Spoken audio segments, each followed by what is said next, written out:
This is an angry message to cringe archives. Warning, this video contains foul language and inappropriate words. So if you guys do not like this video, go watch another video. Welcome young viewers and curious adults alike to a tale that dives deep into the murky waters of the niche physical media collecting community. Before we begin, let me warn you, if you're seeking an inspiring, uplifting story, a journey of hope and sunshine, then you might want to stop watching now. Seriously, hit that pause button, go outside, smell some flowers, or watch cat videos because there's not a single happy ending waiting for you here. In fact, I'm afraid we've got more darkness than a Batman sequel, and if there were a contest for unhappy beginnings, this story would take home the gold medal. So buckle up for some high-octane misery because we're diving headfirst into the remarkable life of one Dan Sobel, a man whose reputation precedes him like a bad smell in a car on a hot day. Dan Sobel, the entity. Meet Dan Sobel, the self-proclaimed king of all things related to My Little Pony and Sophia the First. You might think that sounds innocent enough. After all, who doesn't love a little nostalgia?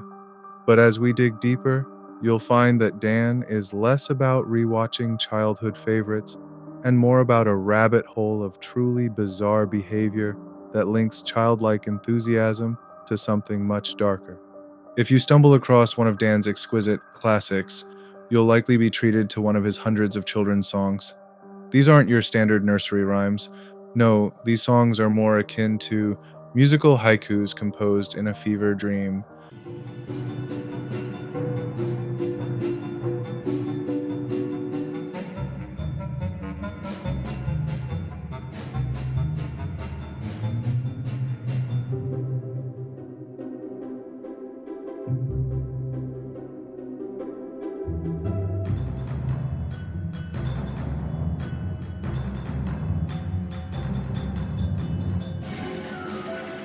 Good night, dear children. What's that creeping in your closet? Monsters, oh my. Meanwhile, picture him at the kitchen table, sporting an ill-fitted t-shirt that's trying to escape his midriff. A shirt that whispers, "Help me," as he ties a family blanket around his neck like it's a superhero cape. Dancing with nightmares, and when he's not busy serenading toddlers or teaching them how to become future patrons of mental health facilities, he's doing these eccentric dances. Imagine if a chicken crossed a disco ball during an electrical storm. That's basically Dan's signature move. He has a certain flair for dancing to children's shows that would inevitably leave you questioning your life choices. But truth be told, sometimes his dance videos remind you of nightmares you'd rather forget. The kind of horror show where even ghosts get up and leave. Boom, boom, boom. Here's your letter. I've come to haunt you, and you'll forget her. Watch out, Dan's dances make the living dread her. Sometimes he does a duet with his own nightmare, which really adds layers to the already complex psychology of his art. It's like watching a train wreck on repeat. You know you shouldn't, but you simply can't look away. The quintessential food reviewer. Then there's Dan's food review series. You see, like any self-respecting internet personality, Dan can't resist the allure of stuffing his face while judging fast food with the critical eye of a Michelin star chef. But instead of those delectable 5-star restaurants, we're talking about bacon-wrapped, crispy chicken sandwiches and something ominously dubbed frozen pink lemonade, which sounds like it could be an experiment gone wrong in a science fair project. He rates it a spectacular 17.8 out of 10. Because why be normal and round up to 18 when you can defy math? If there's one thing for sure, it's that Dan can't let simple numbers hinder his creativity.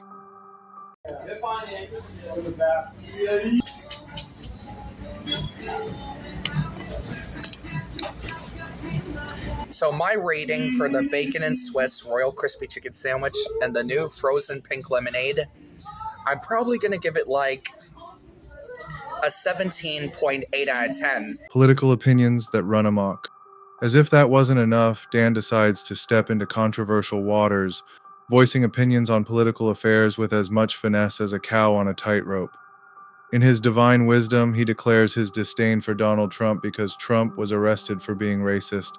Now, I'll leave you to ponder the irony of this statement, considering Dan has a history of using the hard R word with reckless abandon. Donald Trump got arrested. Why he got arrested, you may ask?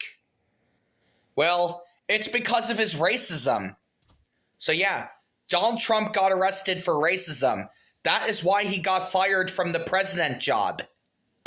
So that means I am starting to lose my interest on Donald Trump because I'm starting to hate him now. Donald Trump is starting to become racism. That is why he got arrested for racism, because after he got fired from the president job at the White House. So, Donald got fired for racism? Well, that makes me hate him even more, he continues. It's quite the conundrum. Dan becoming the arbiter of morals while creating online chaos. Relationships? What relationships? But hold on to your hats, folks. The ride gets bumpier. Dan claims to have autistic difficulty with interpersonal relationships and social behaviors. This led him onto a quest for what he describes as parasocial relationships with children online. My friends, the way to garner sympathy has diverged from the standard path of kindness and apple pie to a less traveled route paved with questionable content. Hey kids, I'm sick. Send me get well soon messages. Seriously, is that what you do during flu season? Start a social media campaign? Dan's drama dynamo. As if that wasn't enough to set the stage for drama, his obsession with children's programming means Dan critiques other kids' shows, positioning himself as the ultimate authority on infant media. Still, it's one thing to argue about the merits of Yo Gabba Gabba over Teletubbies, and another to suggest that Horrid Henry deserves eternal damnation for being disrespectful.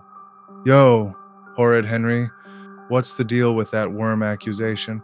What did Peter ever do to you? Here's Dan holding court while causing drama with all the subtlety of a hippo in a tutu. The resulting feuds mix like lemonade and hot sauce. Feuds galore. A friendly dialogue. Due to Dan's outlandish behavior, he has developed feuds with basically everyone in his niche, often getting riled up over differing opinions. It's almost as if he has a verbal lottery wheel he spins every time drama needs to happen. Hey, fan of all dogs go to heaven? I've got something to say. You're worse than Savage Gamer 1998. If you don't stop, I'm sending my friend Jeffrey to educate you. There's Dan, ready to unleash the fury over cartoon personalities as if they were national tragedies. This roller coaster doesn't just go up and down, it spirals out of control.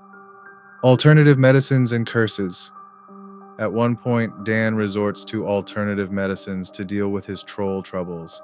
You heard that right, folks. He attempts to conjure curses from a simple deck of playing cards. This ace of clubs, you shall suffer cash problems, and this 10 of clubs means you'll have a car accident. You can hear the sarcasm boat dock as he twirls dramatically on screen. Wait, is that a legit card, or just the bust of a bad magician's act? If the meme game had a Hall of Fame, Dan would be its star. Card means needed about money. Our second card for this curse is the A of Clubs. This card means that you need to suffer from a journey by roll a vehicle. And this last card for the curse is the 10 of Clubs. This card means that you need to suffer from a new appointment, investment, or a settlement. Highs and lows of meltdown madness. Perhaps the most notorious aspect of Dan's illuminated life is his meltdowns. We're talking full-on theatrical episodes where the waterworks come out, and frankly, it could put a Broadway show to shame. I'm very angry. I hate Vinny the social media guy, and Devin Osborne, and let's add Jose Crespin into the mix because why not? The desperation is palpable. His friends unleash the ire without even saying a word on the actual drama. Blame it on a Google Meet, or maybe just a conflict of interests with My Little Pony merchandise. Dialogue matters, folks. The court of social opinion.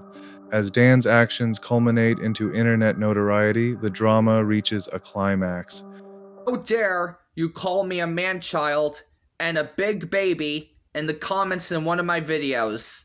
That is unacceptable of you to do that. I am going to give you a copyright strike. And if you steal my videos again, I will give you another copyright strike. And if you steal videos from Mario Lopez or Andrew's Movie Corner, I'm gonna give you a third one and your ass will be terminated. His infamous comments about telling an 8-year-old to shove her fingers up her private parts might land you a spotlight, but not the good kind. The middle finger, you keep it with you. Get ready for some mind reels because at this point, we question if Dan took a wrong turn while looking for the light. That TikTok video of him nearly in a state of undress, a recipe for disaster. The masks we wear. But wait, as the plot thickens, a glimpse into Dan's psyche emerges. We find he has a penchant for isolation that mirrors his blatant disregard for social constructs. In a moment of honesty, he admits, "I will never prey on children again." Sure, Dan, that's the spirit. Or is it just the kind of tone set to end on a dark note? A sordid apology, as one can imagine. Dan 125, The Dark Chronicles of Dan Sobel, a journey through the upside-down world of children's media.